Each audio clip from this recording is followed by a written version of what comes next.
Good morning and welcome to Brewster Baptist Church. My name is Susanna and I'm so happy to see you all here, whether you're in person or online. I'm just so happy you're here to share with us today. And join me in the call to worship. Psalm 86, 11 through 13 and 15. Teach me your way, O Lord, that I may walk in your truth. Give me an undivided heart to revere your name. I give thanks to you, O Lord my God, with my whole heart, and I will glorify your name forever. For great is your steadfast love toward me. You have delivered my soul from the depths of Sheol. But you, O Lord, are a God merciful and gracious, slow to anger, and abounding in steadfast love and faithfulness. Now stand if you're able and join us in song. You'll see a couple of pictures this morning throughout the service that one of our speakers has taken, and so hopefully that will give you a deeper invitation into God's goodness and faithfulness. And let's sing about that now and how God has done great things. 1, 2, 3, 4.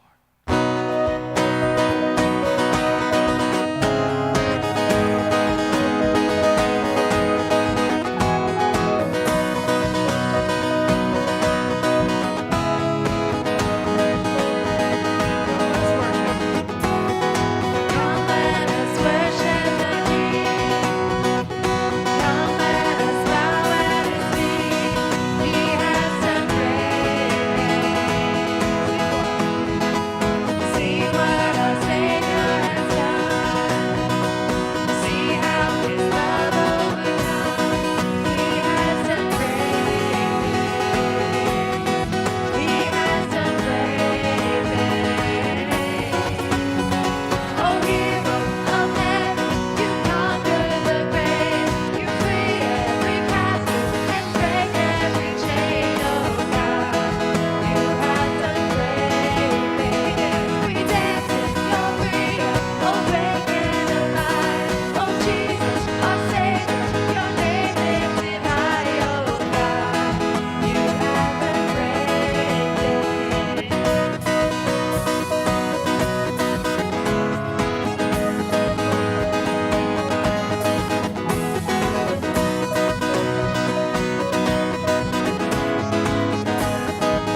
Take a moment to greet those near you. Hello, hello, hello. Hello, hello.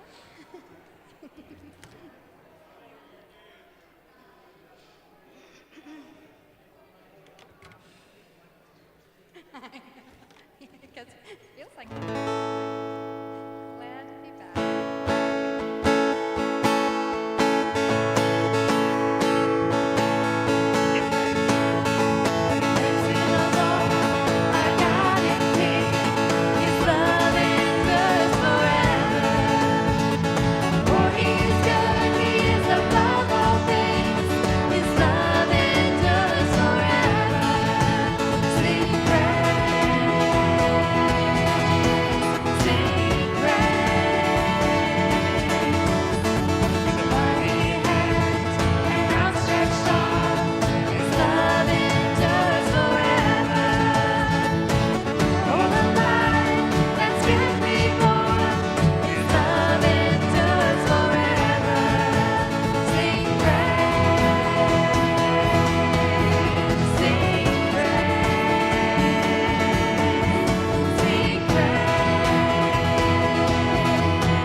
Amen. You may be seated.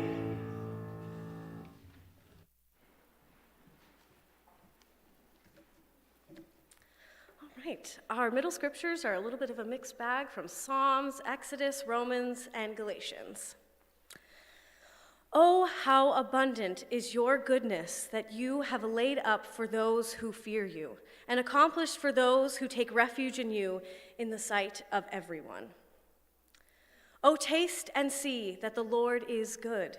Happy are those who take refuge in him. Oh, give thanks to the Lord, for he is good, for his steadfast love endures forever. And he said, I will make all my goodness pass before you, and will proclaim before you the name, the Lord. And I will be gracious to whom I will be gracious, and will show mercy on whom I will show mercy. We know that all things work together for good, for those who love God, who are called according to his purpose.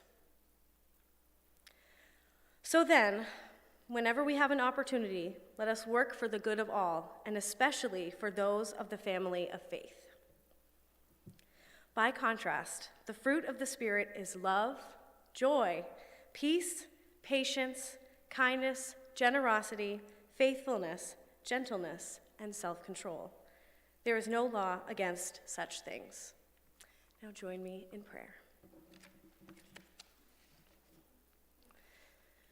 Heavenly Father, thank you for this beautiful gray winter's day that you have given us.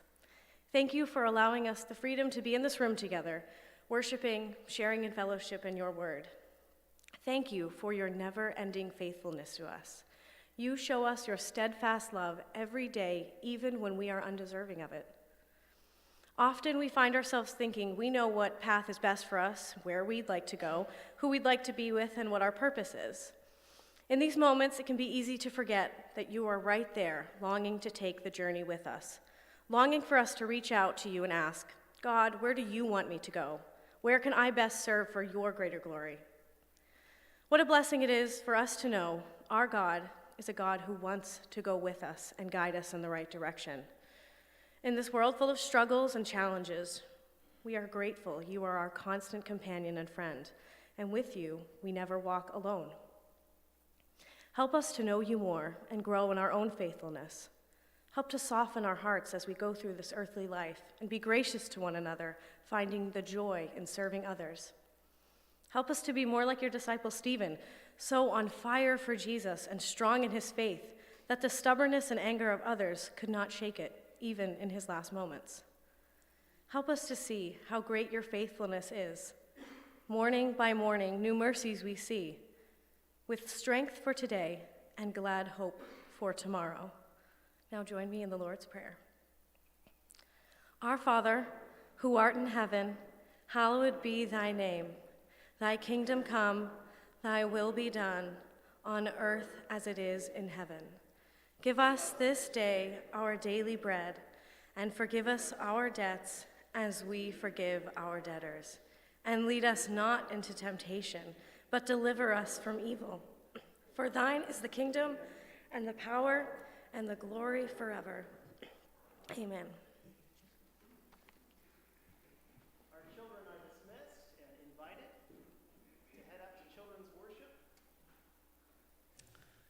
And we invite you to stand as we sing together, Do It Again.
may be seated.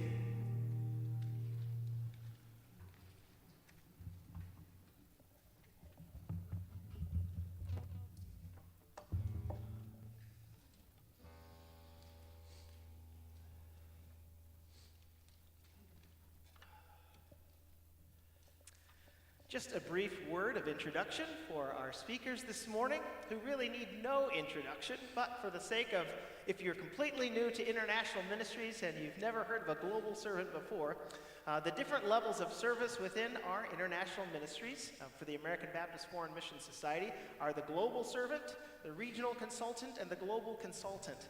And I think it's fair to say that our speakers have worked in each of those levels. They're classified as regional consultants with responsibilities in Goma in the Democratic Republic of the Congo, but I know that you will be delighted to hear from them this morning. I had the opportunity to hear them most recently at this summer's World Mission Conference, which was held in Green Lake, Wisconsin, and it was an immersive experience. It was wonderful to me to hear about stories of testimony about how God is working in different parts of the world.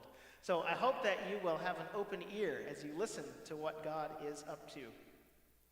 Anne and Bill Clemmer reside in the Democratic Republic of the Congo on the Congo-Rwanda border, where they serve as career mission workers, serving with partners Heal Africa and IMA World Health in the town of Goma. Bill provides support to healthcare workers, hospitals, and clinics that provide life-saving maternal and child health services, while Anne supports educational and relief assistance to orphans and vulnerable children. And you can read some of their newsletters on our missions board in the hallway. The Clemmers began their service with the International Ministries in January of 1993. And they've served in the Congo, in South Sudan when it was the world's newest country, and in Haiti with interim assignments in Somalia, Yemen, Burundi, and other countries to meet urgent and short-term needs. They returned back to Cape Cod, where Bill grew up and attended school at Dennis Yarmouth Regional High School, and to Brewster Baptist Church, which they last visited a decade ago, to share about today how good and faithful God has been throughout their ongoing work. They recently completed 30 years of service overseas, and now they're home for the holidays to be with their children and extended family before a planned return to Africa at the end of this month or close to the beginning of next month. And so we are delighted that you're here, that we can afford you a night or two in our Brewster Baptist Church guest house, and I'd love to invite you up now to share. Please give them a warm welcome.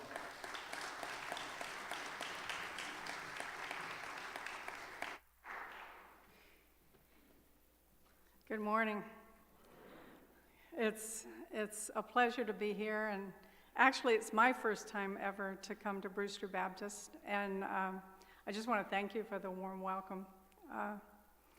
And to tell the story of what God's done, it would take so long. I mean, God is so good. But when I first started, well, actually 50 years ago, I was a high school teacher. And I love teaching high school. I love kids of that age. I love working with youth. But not long after God called Bill and I married, he'll tell that story. And we went on the mission field. We started in Haiti. We had 3 young children, and I was the director of the Christian Mission School. So I didn't work with young people so much. I worked more in administration. And God has been putting me in these positions that I haven't trained for, I haven't prepared for, but he has given me the gifts and the skills to be able to do it. And then we moved from Haiti, we moved to the interior of the Congo, Zaire back then, and I homeschooled our own children. And then I also taught English, ESL, to medical residents. And then we ended up back in Kinshasa in the Congo, where I was on the school board of the Christian Mission School, and then eventually to South Sudan.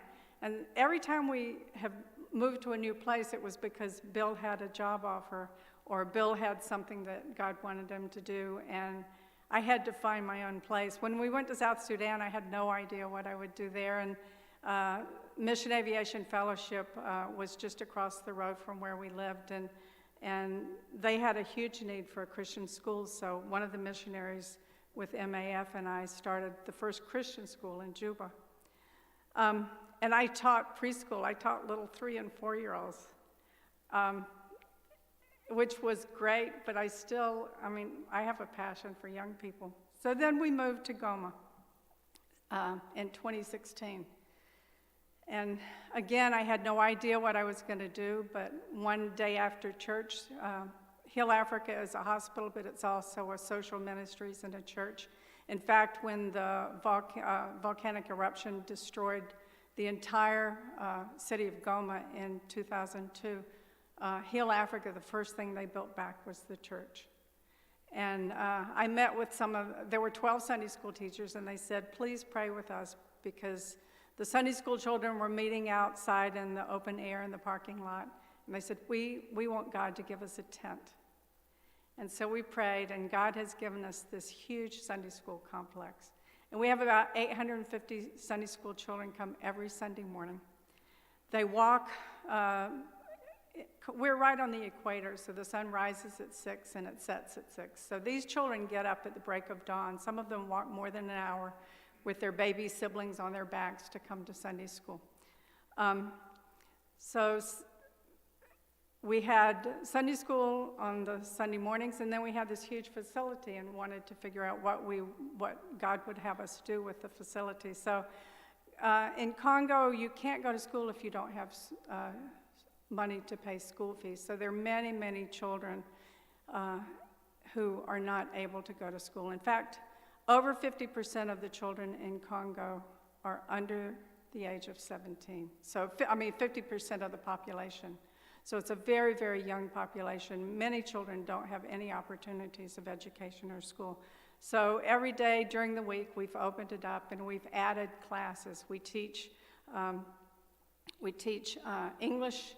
We teach reading for those who've never learned to read. We have music theory. We teach musical instruments. We have choir. We have dance teams, which is a real joy. We teach leadership and any number of things. Even since we've been back in the last month, they've added 2 classes, one of those being a photography class. We sent one of our young people to learn photography, and he in turn has come around, and he has 30 other young people who want to learn to take pictures, and he teaches them. And then the parents wanted to get involved as well, and we began opening the doors for the parents in the afternoons, and we have parenting classes, we have rotating credit programs, and we do training to help them start small businesses to be able to support their families. Our church also has attracted a large group of widows, so we have goat project where we gave out 75 goats 3 years ago, and after 9 months, the mother goats were given to another 75 ladies and so forth, because God's in the business of multiplication. And the widows also have a lot of training and work and income generating.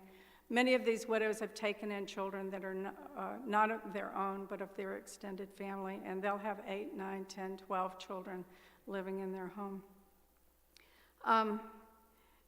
But just what's given me the greatest joy of being in Goma is that I'm ending up where I began, with the passion that I have for young people.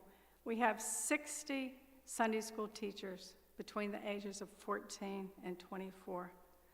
And life is very hard in Goma. I wrote a newsletter several years ago about how Goma, it seems to me, is the city of Jobs.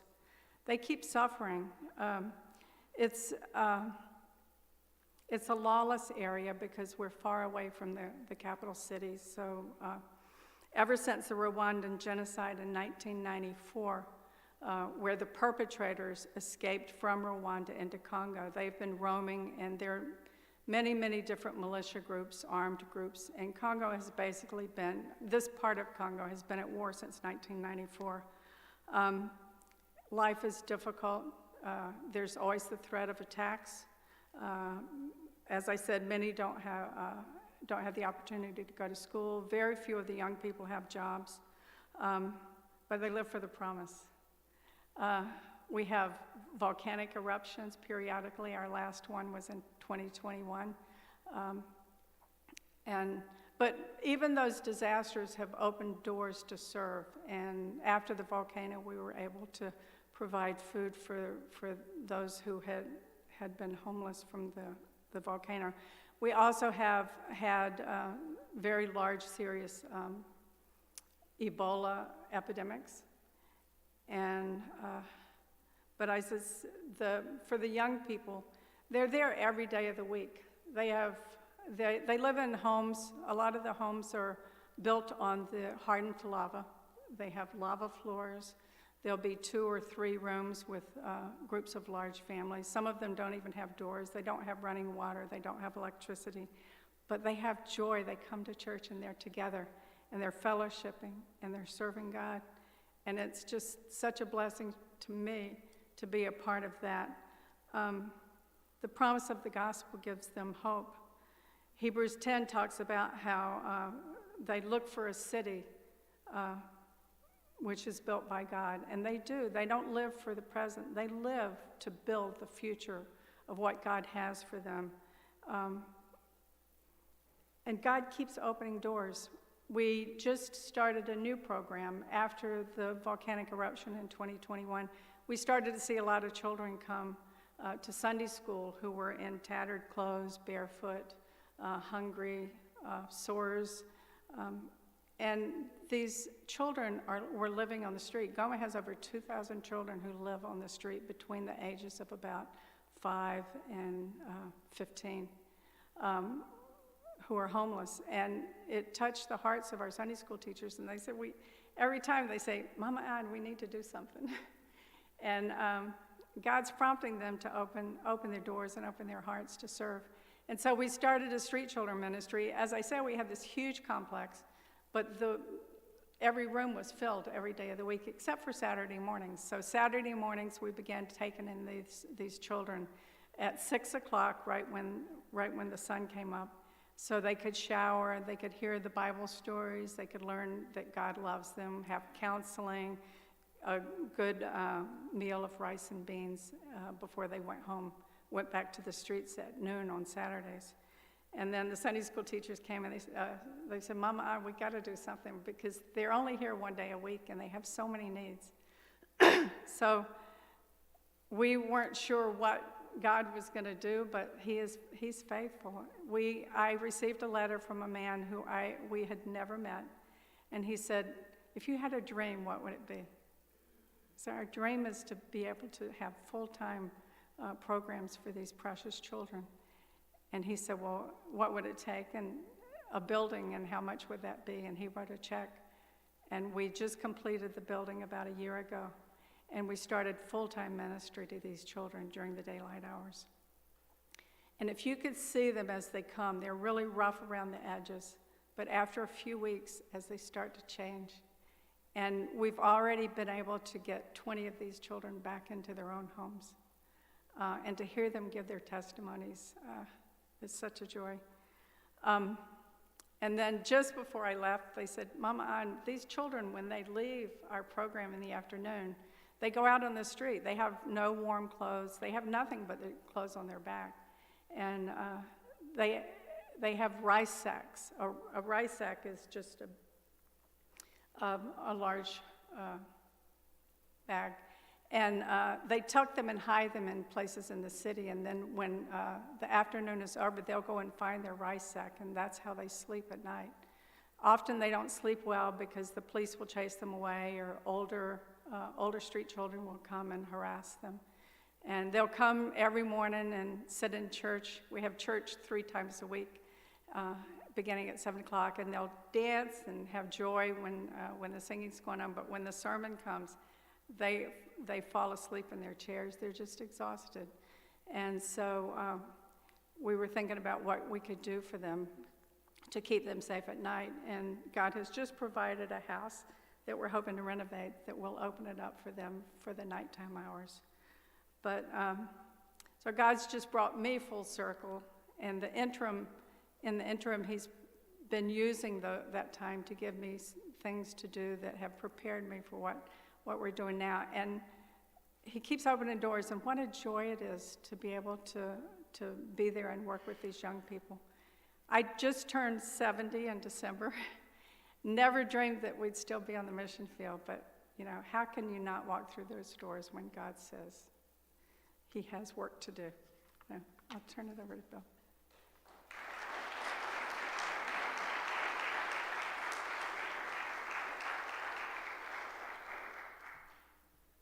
Good morning. It is so nice to be here, and it is so difficult to keep up with Ann Clemmer. I actually have a pretty easy job. I just work in a hospital and healthcare facilities. I just care for people. I've been doing the same thing for 30 plus years. But Ann, you amaze me, and it has been such a wonderful journey. It's great to be back on the Cape. I don't spend a lot of time here, as you may have read in the bulletin. It is true. I actually grew up here. I went to school. I graduated from DY in 1975, 48 years ago. Finished school. I went to Boston College, and when I graduated from college, all I wanted to do was just leave the Cape. I didn't want to be here. I'm not sure, brokenhearted or broken spirit. I just wanted to leave. The Cape then wasn't what it is today. Maybe I would have wanted to have left earlier. So I joined the Peace Corps at the age of 22. I wanted to see the world. I wanted to do something different with my life. And the Peace Corps sent me to a country called Mali. Mali is a Muslim country in North Africa. I landed in Bamako, where I had 6 weeks of language school. And then I traveled up the Niger River by boat to the last outpost on the Sahara Desert, a town called Gao Mali on the Sahara Desert, where I was to teach high school mathematics, physics, and chemistry and French. It was an exciting job for a young man from the Cape. Sand dunes and camels and palm trees, and I had about 60 to 70 students in each class. They were named Mamadou and Idrissa and Abdul and Fatimata, and they were laughed at my Cape Cod accent, speaking French high school. But it was a wonderful job, and I loved it. I loved everything about being in Africa at the age of 22. But I was the only one of my culture, no one to speak English with, and I lived in a little teacher house. It was a mud brick house, which was nice to have during the day, especially when the temperature got up to 120 and 130. But at night, those homes were like ovens. So I used to sleep up on my flat roof. I had a little mattress that I carried there. In the afternoon, when all my students went home, I used to sit in the sand dunes, and I had all kinds of time to think and to reflect, and spent long nights. There wasn't a lot to do after 4 or 5 p.m. in the desert.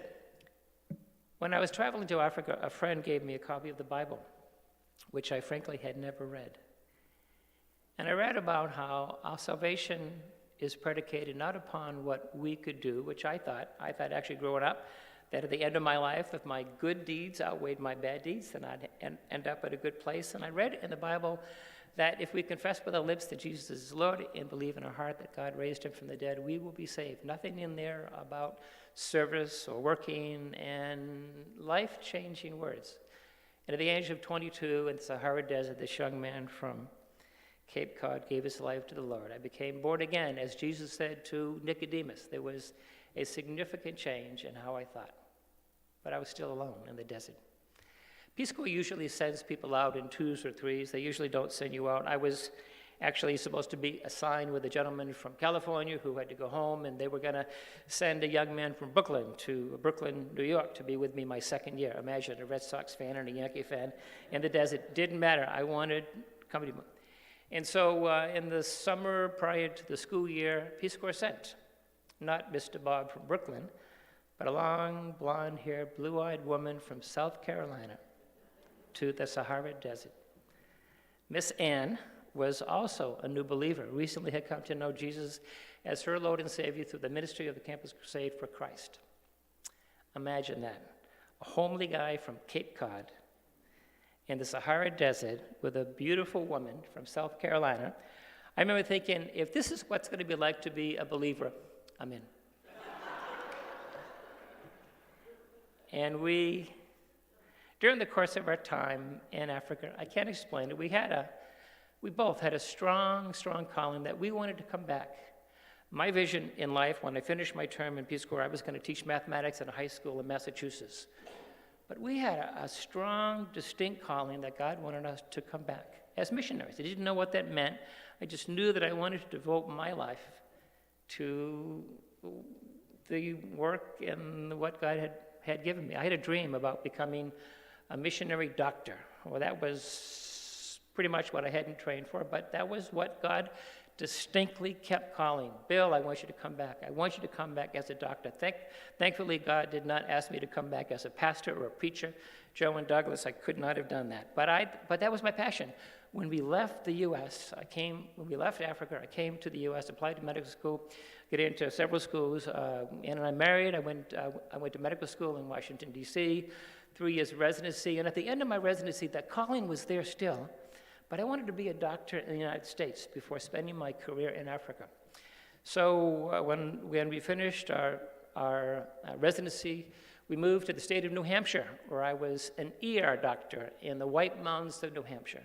By that time, we were married. We had two children, one on the way, and it was a wonderful place to practice medicine. I was an ER doctor. We bought this big old Victorian home on a hill, looking over the White Mountains. I loved my job. I loved New Hampshire. I loved the life. I used to teach my kids to go skiing, and I would cross-country ski. The third child came, and I didn't listen to the calling. I began to say, God, did we really mean that we were going to come back to Africa? Or, Lord, wouldn't it make sense for me to become experienced? Maybe I'll come when I'm 60.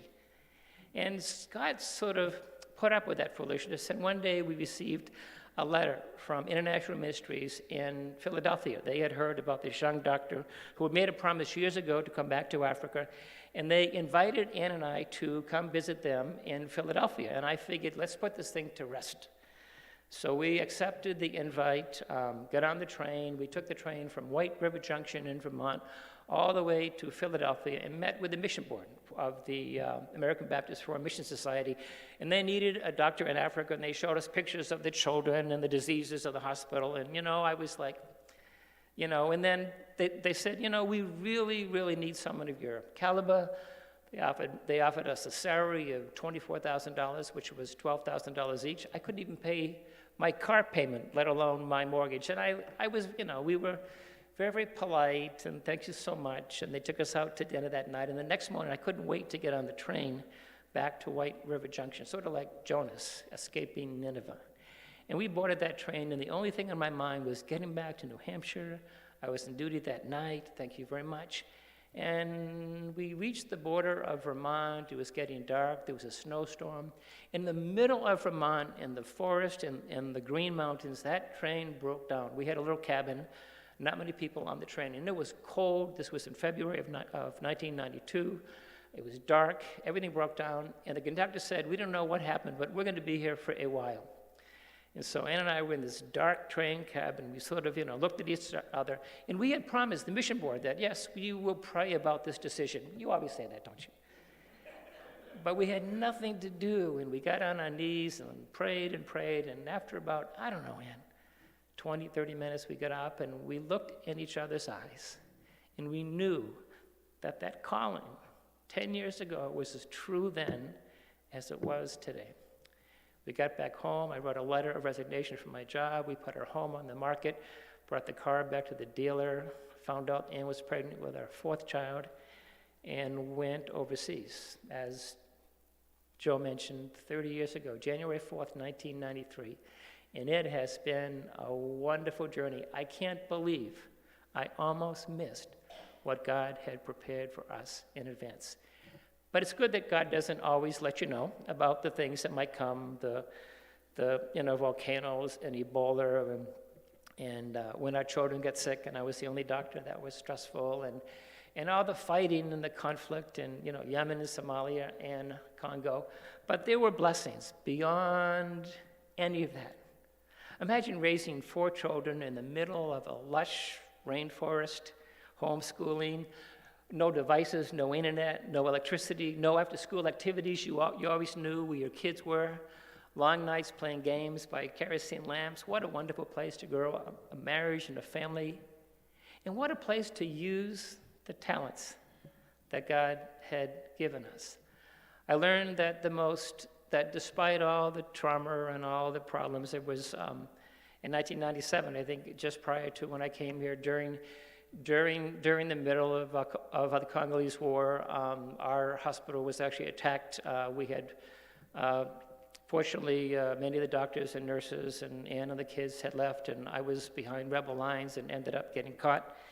And Ann didn't know where I was, and I was taken in and tried, and we were actually arrested. And Ann was able to make it out of the country. There was no communication, and our mission board wanted Ann to come home to the United States when they hadn't heard from me with the 4 kids, and Ann said, "I'm not leaving the continent without my husband." Would you say the same thing to me today?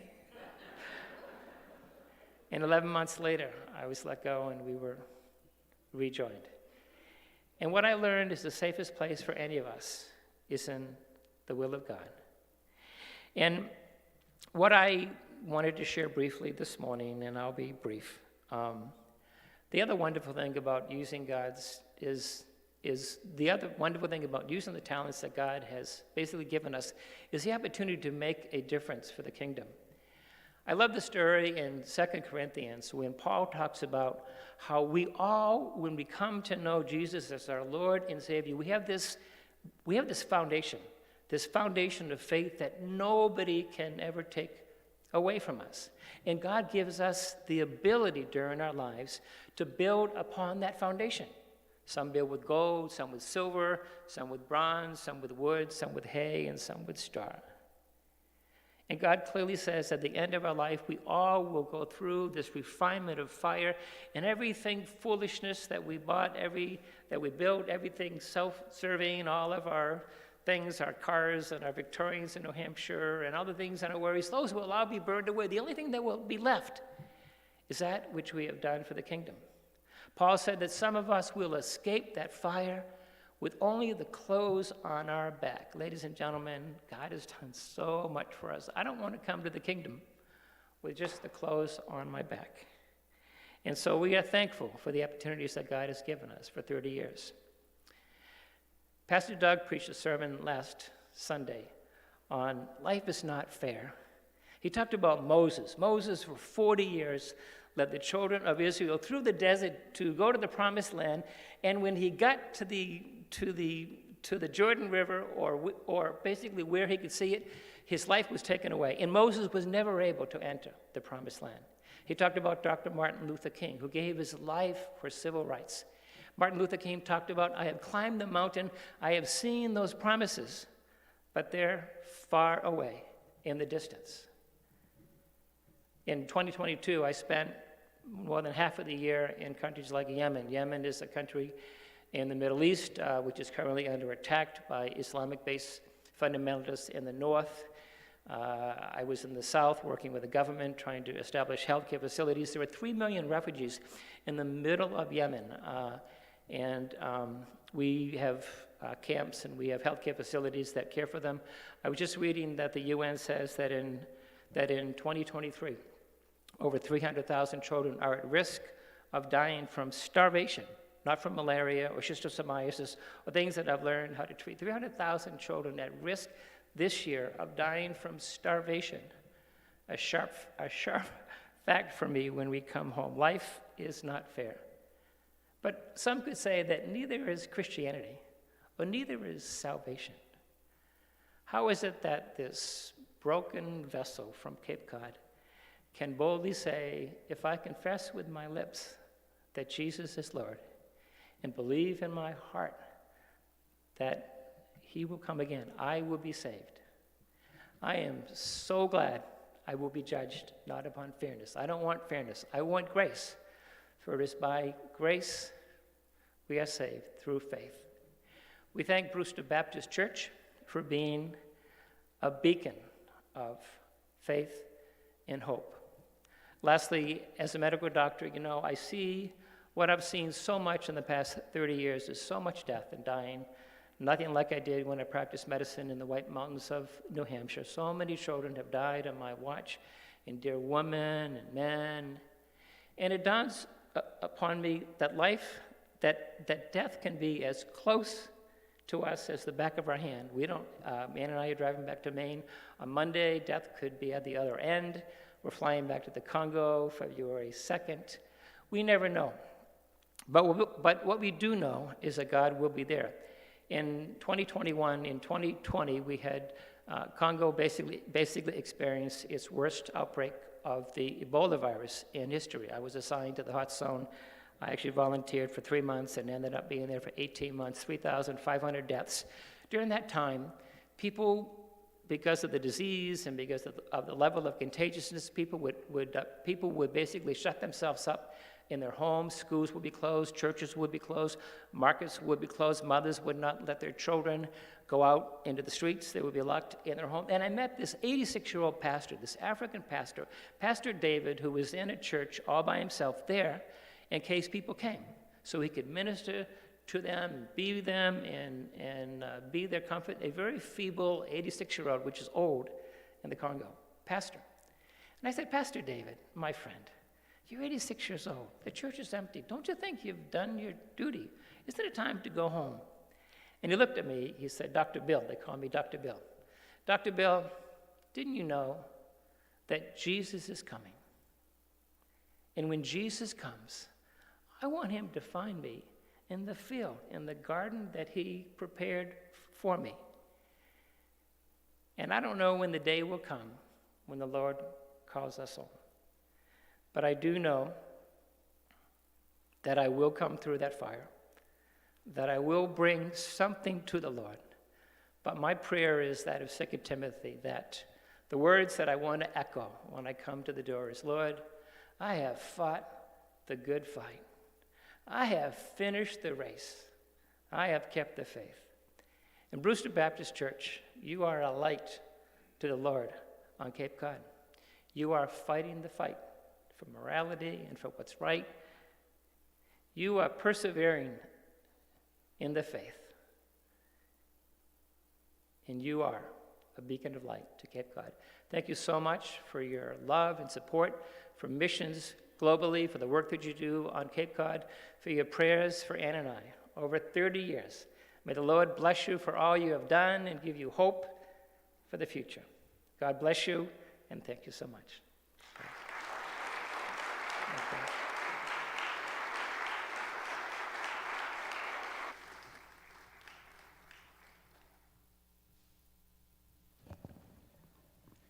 It's really incredible to hear stories of how God has provided for you, how you've left everything behind, and God has met you with all that you have needed and more. And you may have wondered about the sling you saw on Ann's arm, and we got word that as they were on their way here from Africa, the taxi that they were in was in an accident, and she fractured her shoulder. But the good news is that Ann will not need surgery at this point, so we know that there are several in our congregation who have had surgery this week, and we're thinking about you and praying about you, and we give thanks for your safety and pray that you'll get the healing and attention that you need as well, Ann. So at this time, we want to sing about the goodness of God, and you can stay seated, but we do ask that you would just lift up your heart, lift up your eyes, and a song of thanks to God and God's goodness.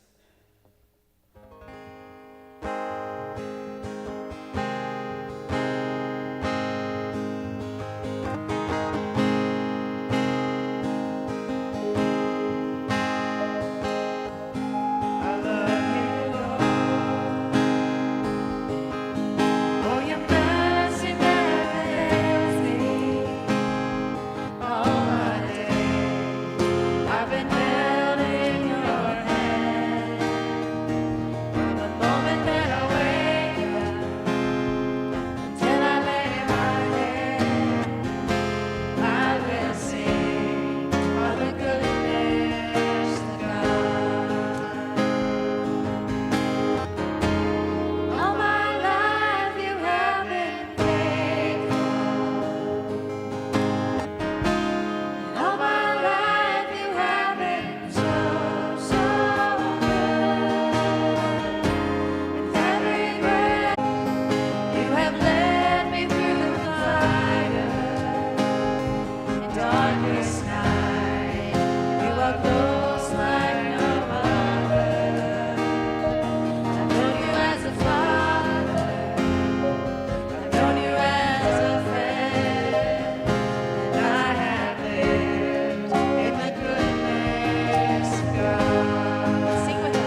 Well, God is good, and we praise God for that. My name is Pastor David Prying. I'm one of the pastors here at the church. I have a few announcements, actually quite a few announcements for you this morning. First one we'll kick things off is that last night our youth did an Italian dinner, pasta night. They were doing a fundraiser for snow camp. And I want to say thank you so much for coming out and supporting their ministry and eating a great meal and seeing our youth serve. That was wonderful to see that happen, and I just want to say a special thank you for that. The second announcement is really, we have a potluck after our second service with Bill and Ann Clemmer. They're going to share more with us, I believe. And I don't know about you, but my heart was touched this morning. It made me really focus, you know what? It's not about me and my troubles that I'm going through. It's about the Lord. It's about what the Lord has for each and every one of us. And even though we don't go to Africa, our mission field is here on Cape Cod. It's at our workplace, and it's in our neighborhood. And just as the Clemmers were open, we need to be open where the Lord has us. And sometimes we don't know what that looks like. We don't know the opportunities that He has for us. But our heart has to be open and take step of faith and to move forward. And so I look forward to hearing more stories, and we'd like to welcome you back at about 11:15 or so. It's a potluck, and you know what? Just come back and hear the stories about what God is doing in Africa. Our next announcement that we have is Pastor Doug will be starting an 8-week series. We actually moved it back 1 week. It's called Who is Jesus and What Does He Offer? And it's on the I Am saying, and he's going to be preaching an 8-week series. It's going to be sermons. It's going to be daily devotions. And then we're also asking you guys to really join with us in small group opportunities. Last week we had 25 people that signed up to say, hey, I want to be part of a small group that's going to go along with this series.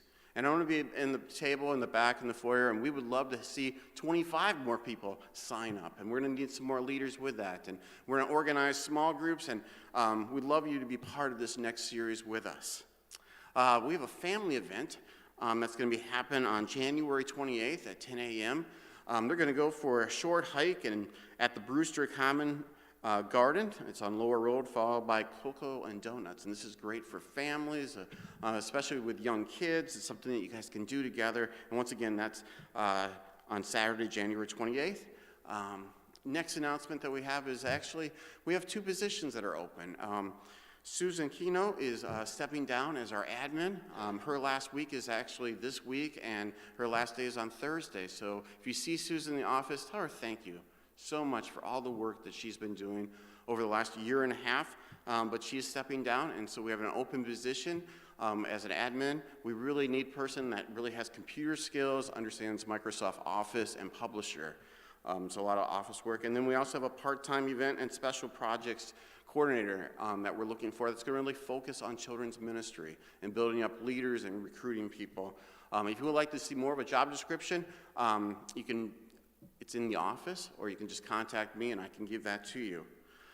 We've got a couple other announcements that are not on slides. One is Women's Bible Study. They're starting up on Tuesday morning and Tuesday night. So just want to let all the women that if you're not involved in a small group, this is an excellent way to get to know the Lord better and get to have fellowship with other women.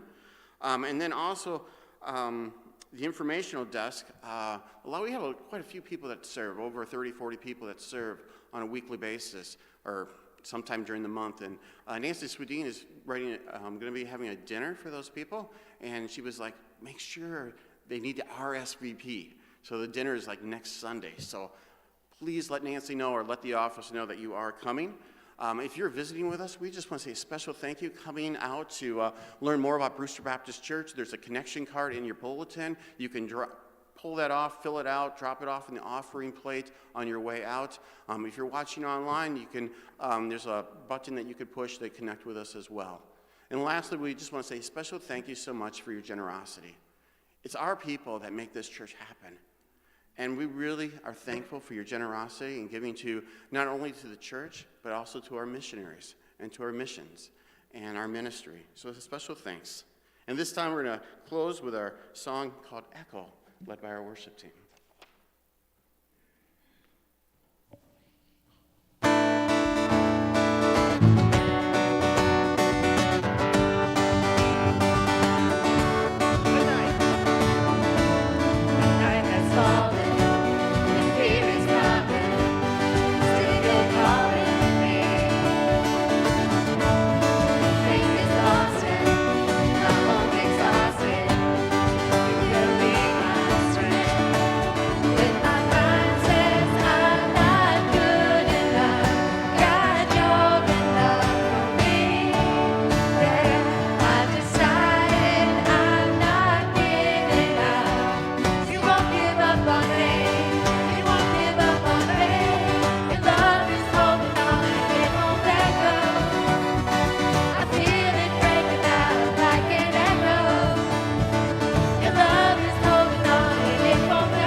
Joe's probably set to do the blessing, but I wanted to step in just really quickly to say it was a really neat experience watching this service from my living room with Jill and then running down here and getting here before it was over. But I did want to give you an update because so many people have called, texted, emailed. We appreciate everyone's concern. Jill's back surgery on Friday went very well. She was only at the she was gone from our house for 5 hours. So, but appreciate your continued prayers, all the food, all the kindness, and it's wonderful. And also watching the service and listening to the wonderful work that Bill and Ann have been doing in Africa for so many years. Just want to encourage you also to keep Patty Ricotta in your prayers as she is over there now and continuing to serve and to minister. So now I know Joe's got a blessing prepared, so I'll step aside. Nice to see you.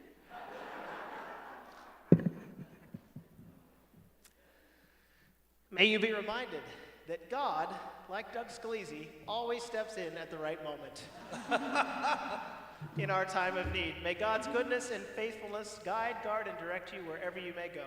Have a great week, everyone.